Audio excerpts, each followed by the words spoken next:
आप सुन रहे हैं एक ऐसी कहानी जो आपको ब्रह्मांड और मनुष्य जन्मों की गहराई में ले जा रही है, जहां शक्ति, ज्ञान और रहस्यों का अद्भुत संगम हो रहा है।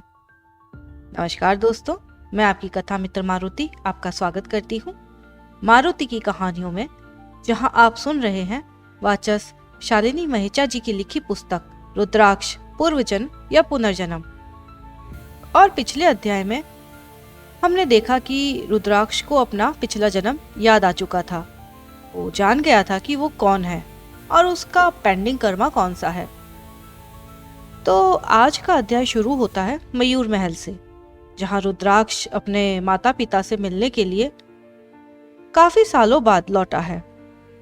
सुव्रति की आंखों में आंसू है, तो एक मजबूत योद्धा होने के बावजूद भी महीपति वीर पद्म भी भावुक हो उठते हैं।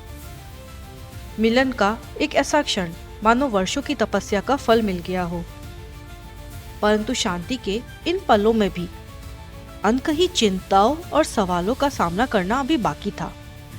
और रुद्राक्ष की जिज्ञासा थी कि शांत होने का नाम ही नहीं ले रही थी। शाम ढल रही थी। महल में डिनर की व्यवस्था हो चुकी थी। सबको खाने के लिए आमंत्रित किया गया। रुद्राक्ष ने महागुरु को भी कहा कि वो उनके साथ भोजन करे। पहले तो महागुरु ने मना कर दिया, पर रुद्राक्ष ने उत्पात मचाना शुरू कर दिया। तो उसके हट को, उसकी जिद को देखते हुए महागुरु मान गए। चंद्रकेतु हंस पड़ा। अही, लिखवा कर ले लो, इस रुद्राक्ष के दिमाग में जरूर कुछ खुराफात चल रही है। अही ने भी साथ दिया। हाँ, ऐसा ही लग रहा है कि आज महागुरु तो गए। और उसी समय भोजन के दौरान रुद्राक्ष ने महागुरु से एक अजीब सा सवाल पूछा। महागुरु, ये अनंत शक्ति कौन है? सवाल ऐसा था कि कमरे में सन्नाटा भर गया। सभी की निगाहें रुद्राक्ष पर ऐसे टिक गई कि मानो जैसे ये क्या पूछ लिया। महागुरु ने जवाब दिया, अनंत शक्ति वह शक्ति है जो इस संपूर्ण सृष्टि को चलाती है। तुम्हारी पृथ्वी पर इसे ईश्वर या भगवान कहा जाता है, लेकिन यहाँ इसे एक ही नाम से जाना जाता है, अनंत शक्ति। तो रुद्राक्ष का एक और प्रश्न आया, तो क्या अनंत शक्ति एलियन है? महागुरु हंस दिए। ये तुम्हारे विश्वास पर निर्भर करता है। अगर मानो तो अनंत शक्ति सब कुछ है, और अगर ना मानो तो शायद तुम्हारे लिए एलियन ही हो। रुद्राक्ष ने आगे पूछा, तो ये भूतिया महल क्या था? महागुरु ने उत्तर दिया कि वो महल एक प्राचीन यान है, जिसे काल पदार्थ के चारों ओर बनाया गया ताकि काल पदार्थ को सुरक्षित रखा जा सके। और यही काल पदार्थ एक ऐसा पदार्थ है जिससे समय की यात्रा की जा सकती है। उस महल का रक्षक था अनाहुत। तो रुद्राक्ष की आवाज में डर आ गया। तो वो भूत सच में था? अही ने हंसते हुए जवाब दिया, हाँ, और वो तुम्हें सच में डराने के लिए ही था। महागुरु ने आगे बताया कि आत्माओं के जंगल में ब्रह्म राक्षस और महाप्रेत जैसे योद्धा श्रापित हैं। अपनी मृत्यु के पूर्व ब्रह्म राक्षस एक बहुत बड़े विद्वान थे, पर उन्होंने अपना ज्ञान किसी के साथ साझा नहीं किया।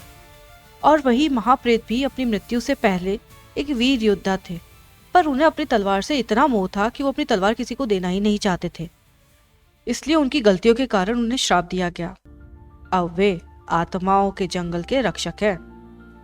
महागुरु के उत्तर रुद्राक्ष की जिज्ञासाओं को और उसके सवालों को बढ़ा रहे थे। इसी बीच महीपति को एक अप्रत्याशित खबर मिली। आरोह और उशान ग्रह के अधिपति मयूर महल पहुंच चुके थे। सैनिक घबराहट में भागते हुए गए। महीपति, आरोह और उशान के अधिपति आए हैं। तो महागुरु ने शांत स्वर में कहा, उन्हें सम्मान के साथ भीतर लाओ। वे युद्ध करने नहीं, सहायता के लिए आए हैं। उन दोनों अधिपतियों को भीतर लाकर एक बड़े से हॉल में बिठाया जाता है। कुछ ही देर में महागुरु और बाकी सभी लोग भी वहां पहुंच जाते हैं। दोनों अधिपतियों के चेहरे पर भय और चिंता की रेखाएं दिखाई दे रही थी। तभी महीपति सूर्यांश बोल पड़े, काल के हमारे ग्रहों पर हमला करने की योजना बना रहा है। हमें आपकी सहायता चाहिए। महागुरु ने अपनी लंबी दाढ़ी पर हाथ फेरते हुए कहा, फिलहाल कालके को रोकने का बस एक ही उपाय है और वो है देवी नक्षत्रा। हमें देवी नक्षत्रा का आह्वान करना होगा, वही हमें सही दिशा दिखा सकती है। महागुरु के एक आवाज पर एक तेज प्रकाश के साथ देवी नक्षत्रा प्रकट हुई। उनके वस्त्र यानी कपड़े और बाल सुनहरे और ब्रह्मांडीय रहस्य से भरे हुए थे। उनकी आंखों में लाखों ग्रह और नक्षत्र झलक रहे थे। रुद्राक्ष के गले से एक हैरानी भरा सवाल निकला, इनकी आंखों में तो पूरा ब्रह्मांड है, ये तो चलता फिरता ब्रह्मांड लग रही है। तो चंद्रकेतु ने उत्तर दिया, पर बहुत धीरे से, हाँ, इसलिए उन्हें देवी नक्षत्रा कहा जाता है। अब तुम चुप करो। महागुरु ने हाथ जोड़कर देवी नक्षत्रा से सहायता मांगी तो नक्षत्रा खिलखिलाकर हंस दी। आप तो स्वयं समर्थ है महागुरु, आपको क्या और कौन रोक सकता है। फिर भी कहिए, मैं किस प्रकार आपकी सहायता कर सकती हूँ। महागुरु ने नक्षत्रा को अपनी योजना तो समझा दी, पर क्या देवी नक्षत्रा कालकेय को रोकने में मदद करेंगी? क्या कालकेय की योजना विफल हो पाएगी? क्या रुद्राक्ष, महागुरु और महीपति भविष्य में निश्चित इस युद्ध को जीत पाएंगे?